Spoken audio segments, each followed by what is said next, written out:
Hi everyone, it's Gregory Scott here to do your astrology and tarot forecast for the week starting the 28th of April and going through until the 4th of May. What I'm going to do is talk about the influences astrologically. There's a load, heaps going on this week really, and then I'm going to draw 3 tarot cards to give you a highlight of the signs of the zodiac that are going to be impacted by the events happening this week. First thing that's going on, I'm going to talk about this for the Monday, but it has been with us for a while. It's Mars in Libra in the 3rd house, opposition to Uranus in Aries in the 9th house. There's a push and pull between wanting to communicate with other people in a harmonious way that creates good feelings for you and for others, and also this desire of yourself to really do things just for you. So whether that's to expand in a sense by traveling or education or really learning something that's going to help you out. That's an ongoing kind of conflict, and you're constantly having to decide, and that's kind of an underlying theme. It's started on the 1st of April, so quite a while ago, and it's actually with us until the 18th of July. So just bear that in mind, that there may always be that kind of niggling feeling of, right, me versus them. Now, the 29th, the Tuesday, is the big day of the solar eclipse. It's an annual solar eclipse, which means the moon is going to move in front of it and leave a sort of ring of fire because it looks smaller. And this solar eclipse is happening on the south node of the moon. What that means is, first of all, it's about the people in power, the people in charge, and it's about mastering something and letting something go. Because it's in Taurus, it means that a lot of the practical considerations these powerful people have to make are now mastered and they're in place. So on a practical level, things should start to look easier. And it's also in the house of career, which means the kind of global career, the governments in charge of the planet are going to become more adept at what they're doing, which means that there's going to be more harmony on the planet. It's also a new moon, and that new moon is in Taurus, so it's a period of planting seeds and watching them grow and nurturing them. So it's the ushering in of a period of more competence in terms of a global authoritarian kind of level, and the resulting harmony that comes from that.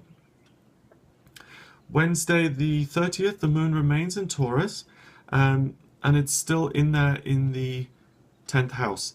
So what that means is that you will continue to feel really comfortable.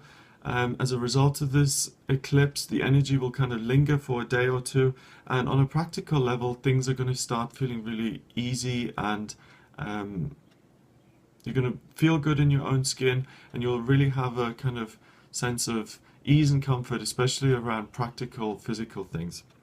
The 1st of May, start of the new month, the moon goes into Gemini in the 11th house.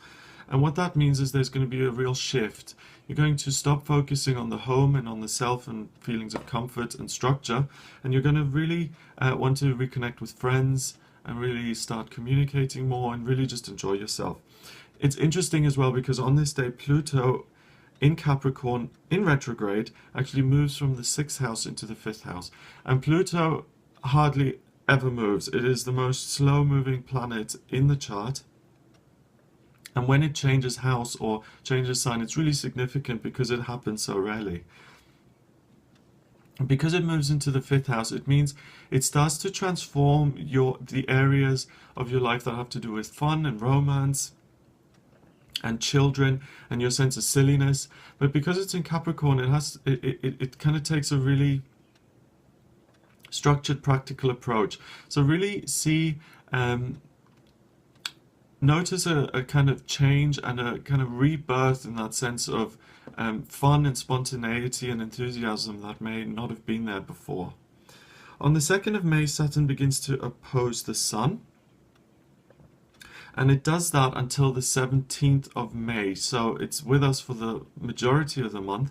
And Saturn is really the structure, the foundation, and what you're looking for when you're trying to look for solidity. And the Sun is in Taurus in the 10th house. So there's a real, again, a push and pull. So that's kind of a theme for this week.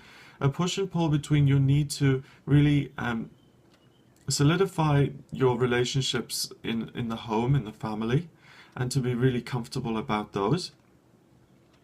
And then also looking at the sun, so your desire to really let your light shine on your working life, on your career and all of those things. So family versus career is going to be a little bit of a juggling act at the end of the week. The 3rd of May sees Venus going into Aries in the 9th house. Okay, so again, a really big change. You know, Venus is changing signs of the zodiac. It's going from Pisces, so really what you love about the feelings, the emotional, the spiritual side of things, changing, and your kind of desire and love for all things pioneering and all things fiery and passionate.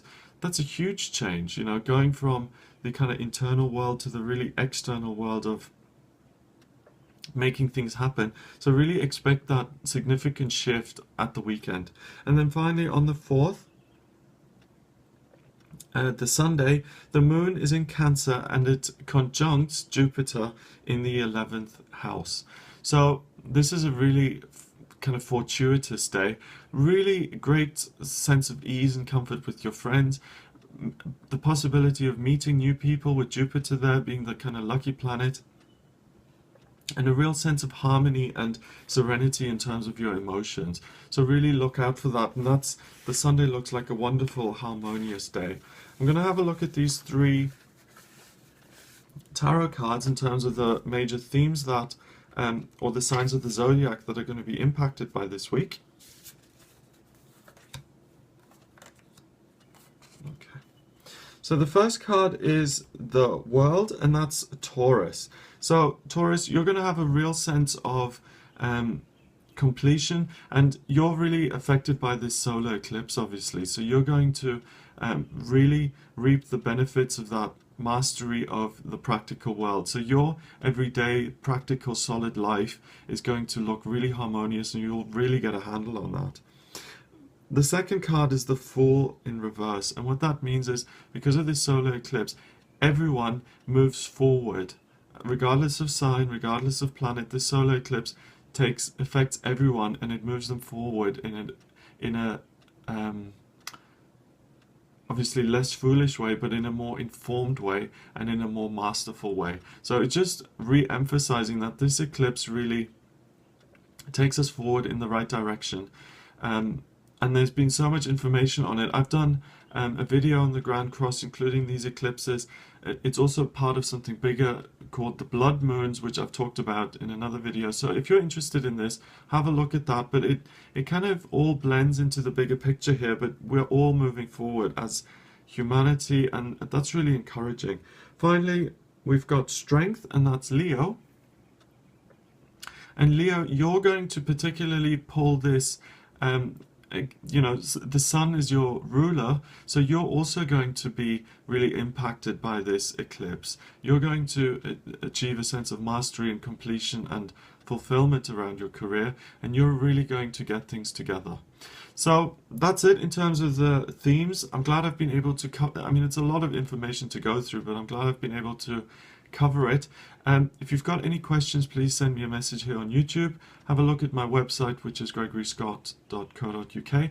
And also, if you'd like a personal astrology reading where I either look at your natal chart, or I look at your progressions or transits or solar chart for the future, so I forecast kind of the astrological influences that are likely to impact you, then again, please send me an email. The address is readings@gregoryscott.co.uk, and we can set that up.